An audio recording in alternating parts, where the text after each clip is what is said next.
Hey everyone, Ruthie here, and welcome back to my channel. Today, I am reviewing the Nespresso VertuoLine to the BREVILLE Barista Touch, putting both machines to the test, sharing my pros and cons, and giving you all my Ruthie review. I hope you're well caffeinated. I know I will be by the end of this test. I by no means am a coffee expert or a barista, but I am a mom of two little kids who heavily relies on caffeine to get me through the day. All right, so let's talk about the two machines. As you can tell, the BREVILLE is almost as tall as me, like you can barely see me over. And the Nespresso is definitely much smaller, so if you're looking for something more compact, this might be your one. So let's talk about my pros and my cons of this one. A huge pro is just how much it lets you customize. You can figure out exactly which coffee you want, how you want it. It can make everything from espressos to cappuccinos to lattes, all of the varieties. The main reason I wanted a different coffee machine is I wanted to buy my own beans, whatever brand I want. If you're local to California, you probably have heard about Phil's. I absolutely love Phil's coffee, and I was thrilled to know that they actually ship all over the US. So I got on their subscription service, and that's what I have here. If you want to know exactly which coffee I have, leave a comment down below and I'll let you know. The water tank on this one is significantly bigger. I think it's about 2 liters, and so I actually only have to refill it every few days, maybe every 3 days. I did get the one with the touch screen that has all the information on it, and it actually walks you through step by step how to make your first coffee, and it was really helpful. After that, I did go and watch a few more YouTube videos to help me understand exactly how to make my perfect coffee. While it's super customizable, there's like very few manual steps that you have to do. That's one of the things with like some of these other coffee machines is people say you have to like learn and you have to do some steps. With this one, I would say it's probably one of the easiest to do. Once you figure out the settings that you want and how you like your coffee, you can actually make your own drink and save it under your name, and then every single time you will make it exactly the same way. So you'll power it on, you'll go ahead and grind your coffee, and then you'll use your tamp to tamp it down. I know, all these terminologies that I just learned. I will say the tamp, people say, is not the best one, and there's actually a much better one off of Amazon that I did purchase. It hasn't come in yet, but I will review it, and I will share my feedback on Instagram. If you don't follow me on Instagram, make sure you do. That is where I took this poll and figured out that you guys really wanted me to review the two coffee machines that I have. I always post lots of questions and help figure out which videos to make for you all. And then one of the nice things here is you want to go ahead and heat your cup. Now let's talk about cups. I really love these double glass cups. I got these off of Amazon. They're by a brand called On Glass, and they come in different sizes, and they're just so nice. They keep your coffee warmer so much longer. I will go ahead and put some hot water into my cup just to warm it up. So that is the nice thing about this one. And then I will go ahead and pour that in while I'm grinding my coffee and tamping it. Then when I'm ready, I'll pour it out.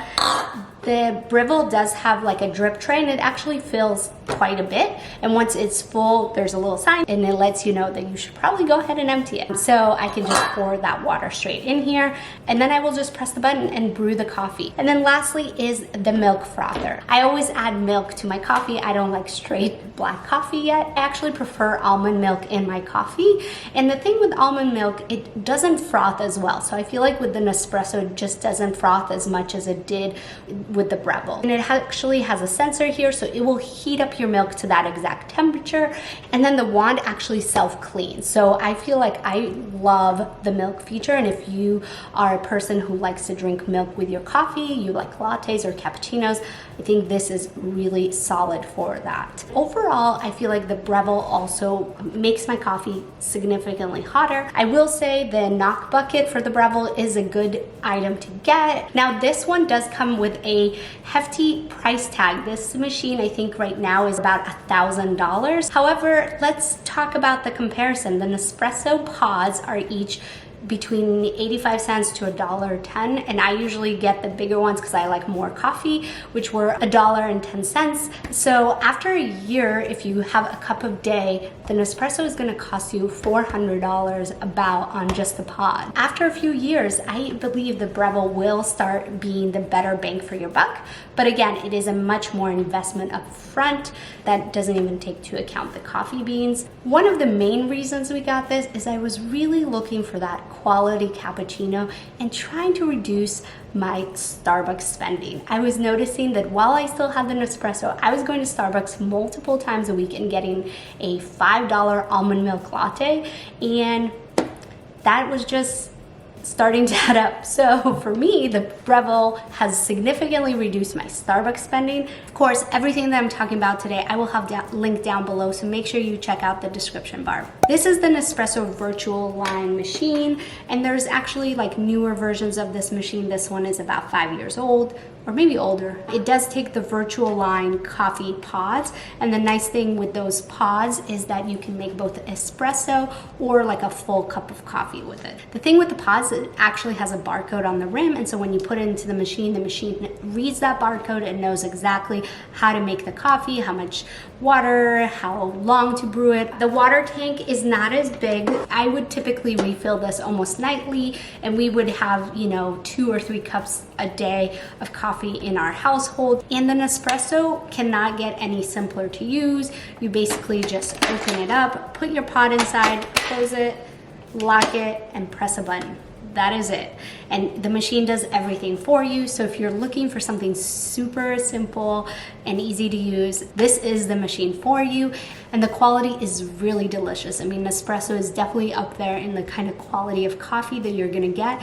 And it really shows. You will see night and day from this one to, like, let's say a Keurig coffee machine. I feel like the Nespresso doesn't get my coffee as hot. That could be partially because it doesn't heat my cup up ahead of time. So maybe I should try heating up my cup with just boiling water and then adding it. And then the milk frother doesn't foam as much in my experience, especially when it comes to some of the non-dairy based milks. Now, if you're using a dairy based milk, both machines will froth it absolutely beautifully and you'll get a huge layer of foam. I did buy the one with the milk frother, so you can actually warm up your milk and froth it, which is really nice. And because it's 2 different machines, you actually can do both at the same time. These retail anywhere between $115 to $200, just kind of depends on which machine you want and when are you buying it. Most of the time these machines are on sale or have some kind of deal, so if you are looking at one, I encourage you to wait for a deal. Where the cost really starts to add up is the pods. Now the best part, the taste test.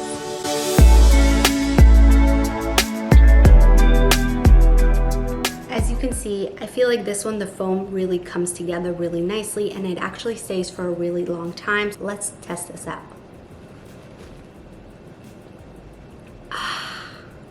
There's nothing like that first sip of that morning coffee. Am I right? Oh man, this is so good. And then this is the Nespresso, and this is what I was talking about. I just feel like the foam doesn't hold up as well, but let's give it a shot.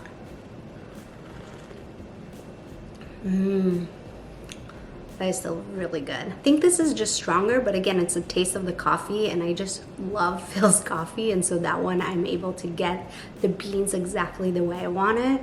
This is a pretty strong espresso. I usually with the Nespresso like some of their other ones that aren't as strong. This doesn't make you want to have coffee. I don't know what else will. And one thing I failed to mention, I think with the Breville, it is a little bit messier. So with the Nespresso, everything is kind of contained. You do have to rinse the milk frother, but that's about it. The Breville, I feel like when I am making the coffee, I tend to get coffee grounds kind of all over the place, but I just wipe it all down and it's fine. So in conclusion, if you're looking for something that's compact, tastes great, super simple to use, it makes coffee in like under 30 seconds, I think, the Nespresso is for you. Now, if you are one of those people who is very particular about the coffee beans you're using, or kind of want to elevate your coffee game and try different settings to make that perfect coffee for you, I would say the Breville is definitely for you. I have to have milk in all my coffees, and so to me, I felt like the Breville just did a better drink with milk. That is my Breville versus Nespresso coffee review. I hope you enjoyed this video. If you did, make sure you give it a thumbs up and consider subscribing to my channel so you don't miss any more videos just like this one. Well, now that I'm super caffeinated, I'm gonna go ahead and end this video now before it gets a little weird, and I will see you at my next one. Bye.